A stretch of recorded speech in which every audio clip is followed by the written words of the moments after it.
Y estamos de regreso con nuestro programa Reflexiones con sentido común sobre el desarrollo del cristianismo. Y como siempre, ya tenemos por costumbre, nuestro compañero Jonathan González, estudiante del sexto semestre de teología. Jonathan, por favor, saluda a nuestros... Saludos para todos ustedes, audiencia querida. Gracias por acompañarnos nuevamente en otra edición más de Reflexiones con sentido común. Nosotros estamos muy contentos, de verdad. Hasta ahorita todo ha resultado muy beneficioso, no solamente para nosotros, sino también para quienes nos ven y nos siguen a través de las redes sociales.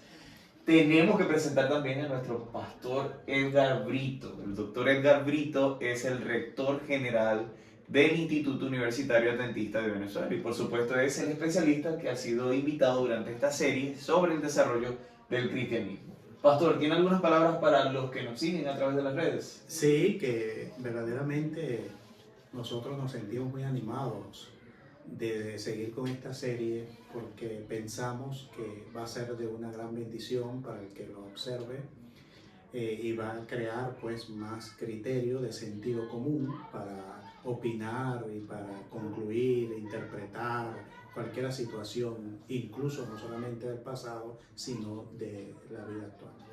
Tremendo. Y bueno, mi persona, Denis Chacín, estudiante también del sexto semestre de teología. Ahora, pastor, vamos a detenernos en este recorrido. Ya hemos puesto algunos puntos sobre la mesa, tenemos ya una visión muy generalizada de lo que fue el inicio de la iglesia, su desarrollo, pero ahora nos vamos a detener en el inicio, el origen del papado y algunas implicaciones que tiene. Pastor, cuéntanos, ¿cómo se originó el papado? Sí, el papado, un sistema político religioso que ha gobernado a la Iglesia Católica por cientos de años. Se originó como ya lo anunció la profecía, siempre el ansia de poder, de mantener el control y el dominio de las conciencias. Entonces, como dijimos la vez pasada, la inquietud que todavía está presente en el cristianismo oriental, que no pueden soportar de que haya una sola persona como cabeza de la iglesia, cuando todos deben ser iguales los patriarcados, porque solamente Cristo es la cabeza de la iglesia. Pero ya el apóstol Pablo en 1 Tesalonicenses y en 2, él profetizó que surgiría un poder que todavía no estaba en su tiempo, que estaba siendo detenido por los momentos por el poder del Imperio Romano. Pero cuando el Imperio Romano desapareciera, como sucedió, surgiría un sistema extraño para el cristianismo, que es conocido como el papado. Como el papado.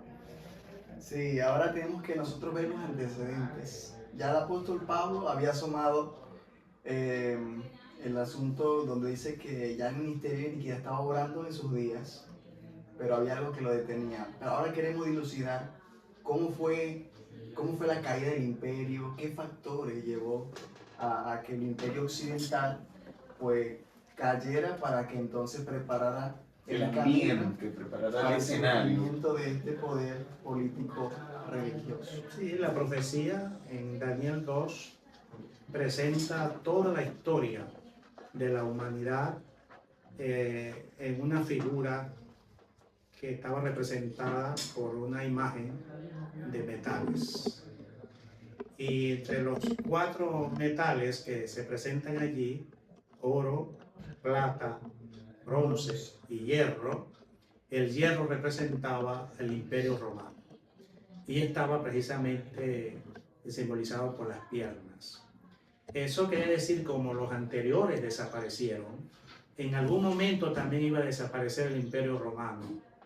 Pero la profecía dice que el hierro se prolongó hasta los pies, pero con una mezcla extraña con barro, indicando de que la fortaleza del hierro estaba quedando en el pasado. Al unirse con el barro para conseguir control y dominio, no era la mejor estrategia. había debilitamiento con respecto al poder político, porque ahora el poder religioso asume y hace precisamente lo que nosotros ya estamos hablando sobre el sistema papal.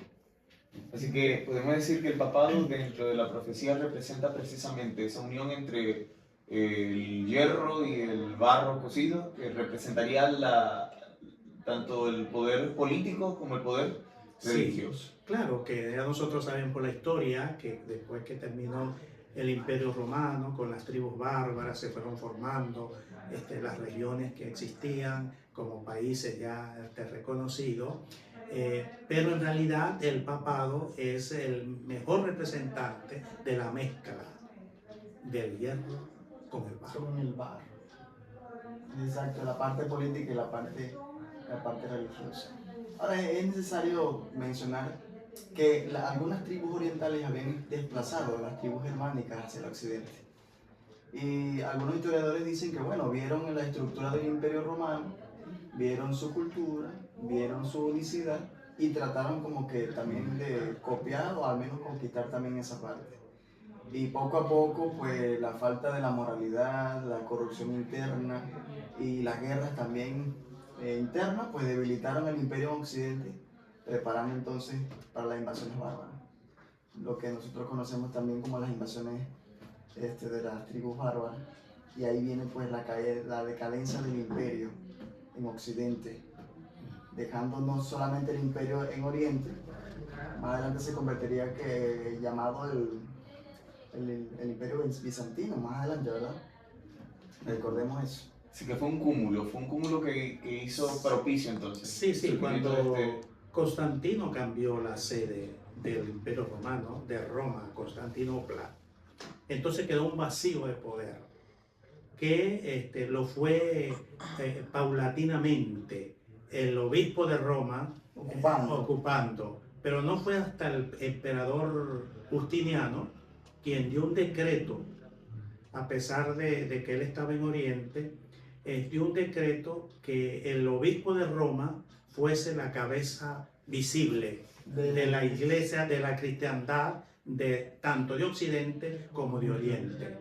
Y ya ahí podemos decir arrancó el periodo del papado, porque el papado no existía así como lo conocemos ahora antes del siglo VI.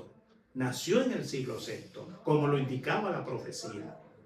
Entonces vino Justiniano y le dio pues su razón de ser para que se comportara hasta el día de hoy como lo hace. Pastor, ¿está queriendo decir entonces que ese fue el inicio del primer papa también? Sí, proféticamente nosotros los estudiosos de la Biblia con este aspecto histórico, profético, creemos que el primer papa, así como la palabra lo define, comenzó en el siglo VI. Así que en la Iglesia Católica dice que fue el apóstol Pedro. Bueno, ellos tienen sus razones clásicas para decir eso.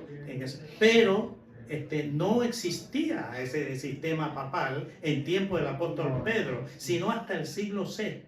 Entonces se destacaron algunos obispos de Roma, como León I el Magno, como Gregorio I también el Magno, pero ellos todavía no tenían toda la fuerza política que tuvo el primer papa llamado Virgilio I, quien fue quien recibió la bendición que le mandó el emperador Justiniano, y ahí arrancó el papado según la profecía por 1260 años. Como dirían los historiadores católicos, ahí fue donde recibió la espada temporal, que es simbolizada por el poder civil, y la espada espiritual, o que simboliza el poder religioso. La primacía.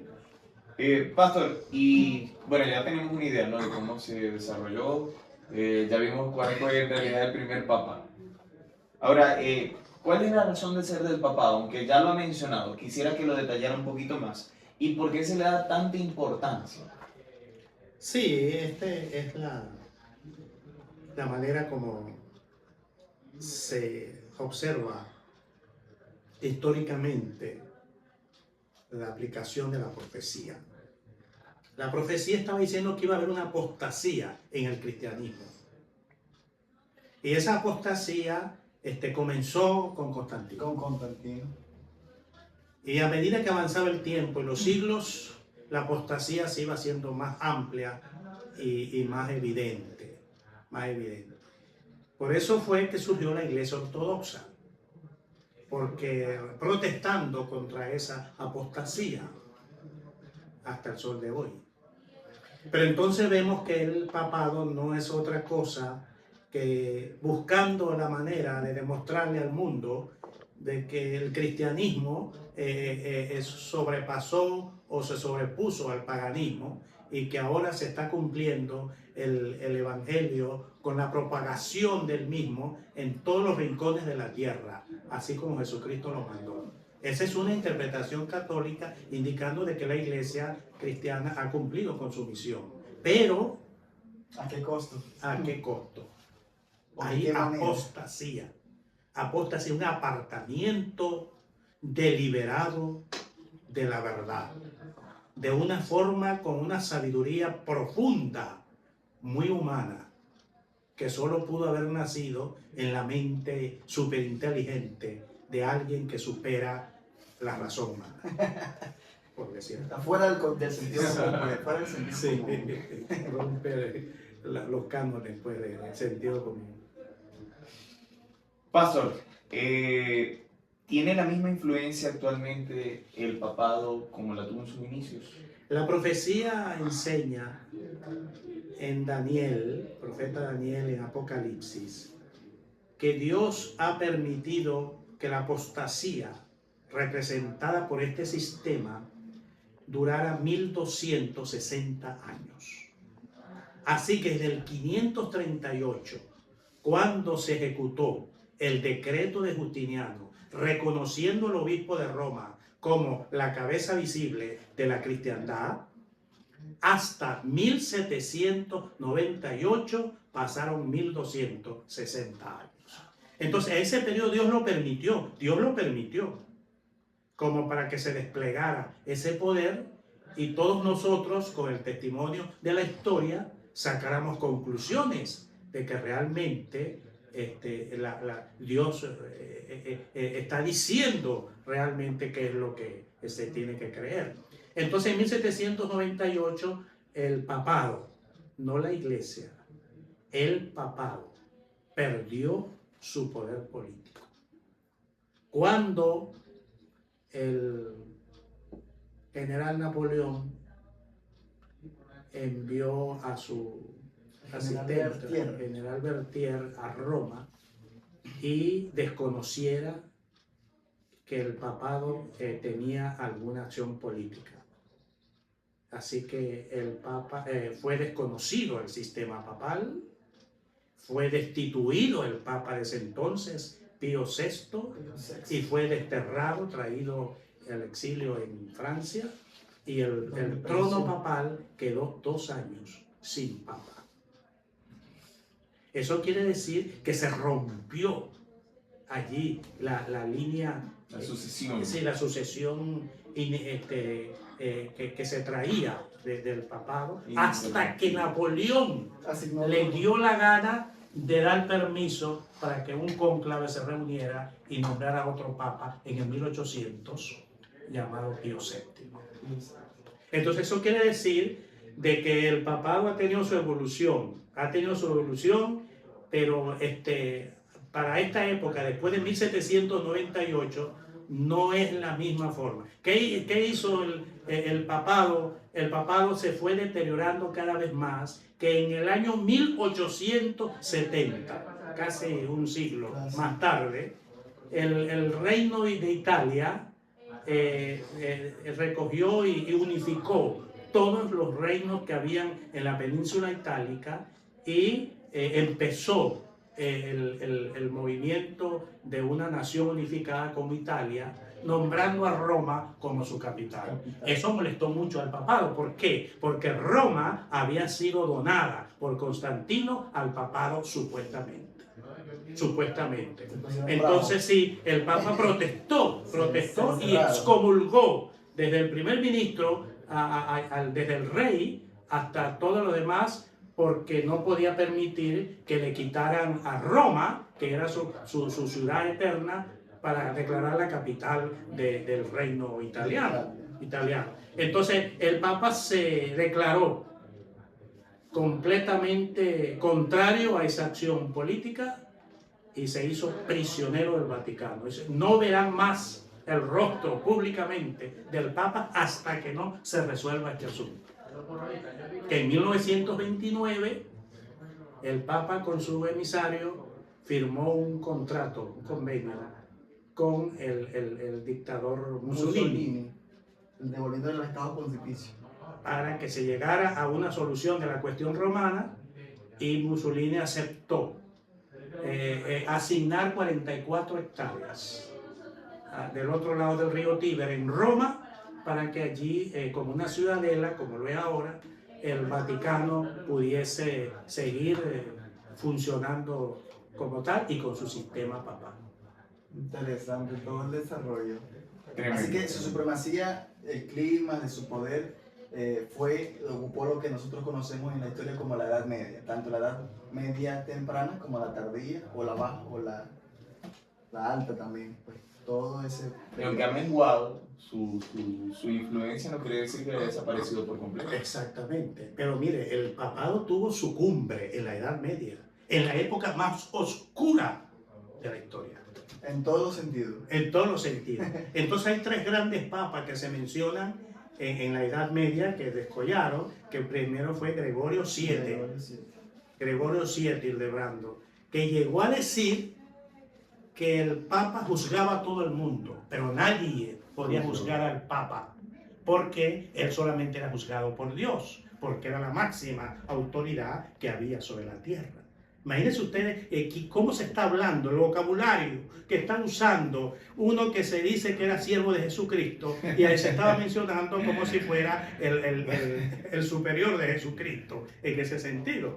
Entonces vino otro, que se fue Inocencio III, que fue la mayor cumbre del papado, diciendo pues en el sentido de que el papado existía porque era una orden de Jesucristo, y sin papado la iglesia quedaba completamente destituida del poder del cielo. Pero el colmo fue Bonifacio VIII, que llegó a decir, el que no se somete a la voluntad del Papa pone en peligro su salvación. Óigame, eso pone a cualquiera con los pelos de punta. ¿Por qué? Ese era el poder que quería el papado, el dominio de las conciencias, el dominio de las naciones, el dominio del universo, creyéndose que era Dios mismo gobernando en la tierra. Quiere decir lo mismo que decía la profecía de Daniel, que era pisotear y las obras Ser por tierra. Exactamente. Tremendo, tremendo.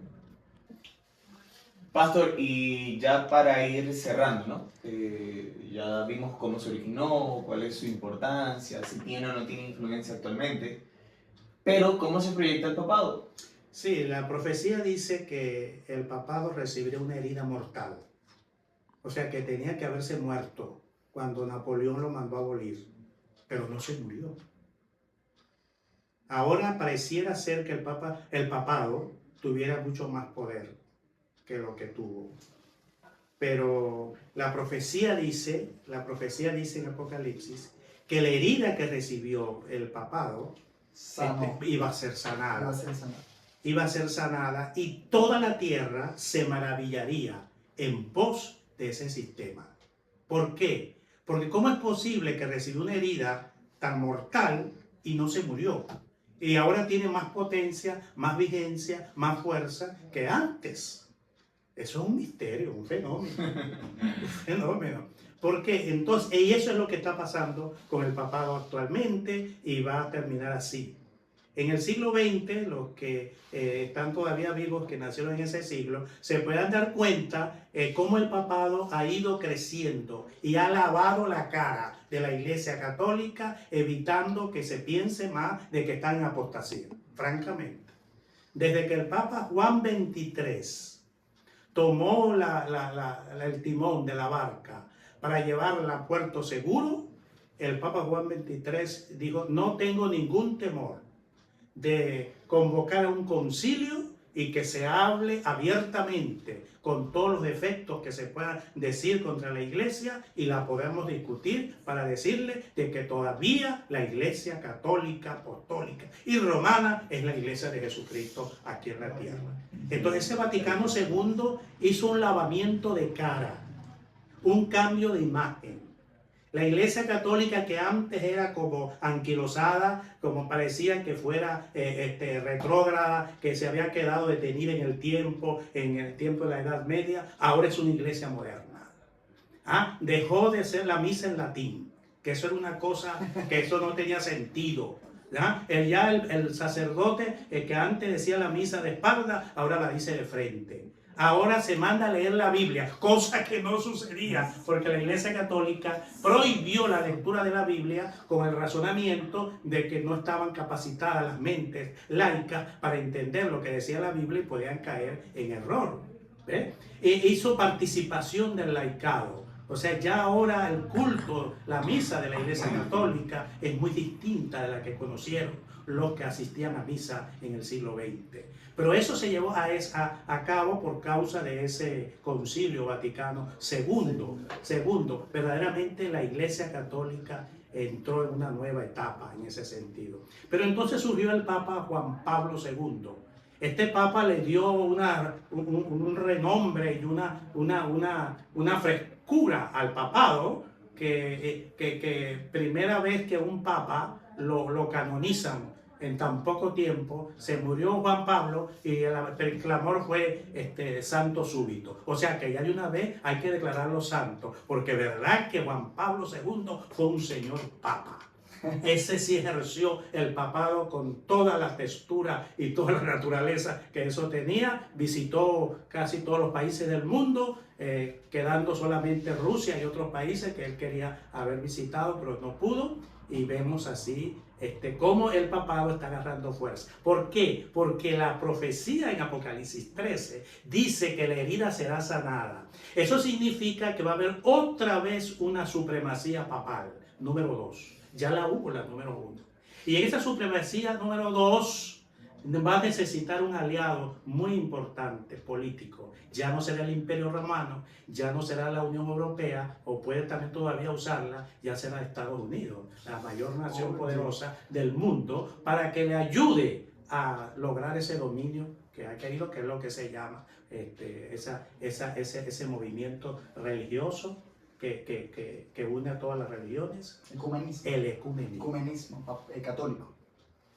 Pero esa elevada hacia arriba será precisamente la antesala de su caída definitiva. A la perdición, como dice el mismo libro de Apocalipsis. Exactamente. Así que esta gente está en estrategia, se está perfilando, sabe dónde está parada. Así que bueno. Bueno, vimos su origen, vimos su importancia, vimos su presente y también sus proyecciones. Su futuro. ¿Verdad? Futuro que ya fue predicho por Dios en la Biblia. Sí. Ahora ¿qué nos queda hacer, pastor? Como comunidad de creyentes, firmemente creemos que Cristo está a punto de venir. Las profecías indican entonces que esto forma parte de eso. Sí, hay un término que usa el Apocalipsis, que es Babilonia, mística o espiritual. Y así como cayó la Babilonia antigua con los ejércitos de Ciro, el persa, así también Babilonia moderna, constituida no solamente por la iglesia popular, sino por todas las iglesias que dicen ser cristianas, pero necesitan aceptar la verdad completa, como dice la Biblia, porque esa es la salvaguardia. La Biblia es la salvaguardia de todos los cristianos en ese sentido. Por eso hacemos pues esta declaración bastante seria, responsable, que para evitar la confusión babilónica, el que ame a Jesucristo como los hay en todas las religiones, el que ama a Jesucristo de todo corazón y acepta su palabra como la palabra verdadera y real para obedecer, bueno, ejercite esa bendición donde debe serlo, porque Dios está reuniendo a su pueblo que Él va a venir a buscar cuando venga Jesucristo por segunda vez. Y queremos todos identificarnos precisamente por esa característica que se da en Apocalipsis, que dice, aquí está la paciencia de los santos del Señor. ¿Quiénes son ellos? Los que guardan los mandamientos de Dios y tienen la fe de Jesús. Así es. Bueno, familia, creo que todo lo que debía ser dicho hasta ahora ha sido dicho, aunque no creemos que hemos agotado todo lo que tenga que ser dicho sobre el tema. Ni Ni aún la mitad. Pero lo que teníamos planificado para hoy, creo que ya lo abarcamos. Estoy 100% seguro que van a surgir muchas preguntas. Lo más seguro es que por ahí en la caja de comentarios ya algunos estén planificando sus preguntas. Ya nos prepararemos también para las respuestas que tengamos que dar.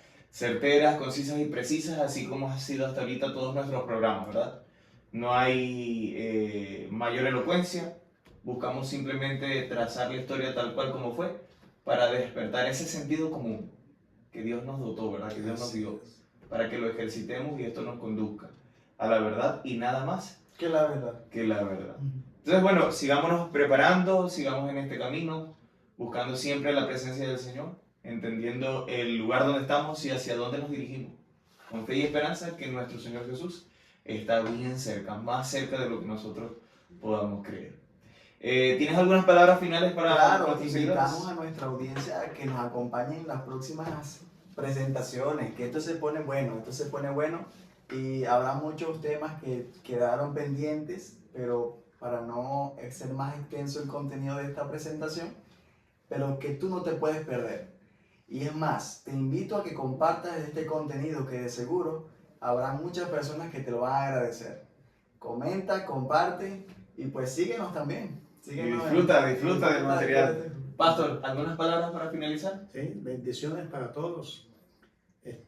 Apenas estamos tocando cosas muy superficiales, pero con la ayuda de Dios avanzamos y llegaremos a alguna conclusión que nos va a dar la razón de que el sentido común debe ser el sentido más ejercitado de todos los seres humanos. Sin más que decir, nos despedimos entonces deseándoles un montón de bendiciones.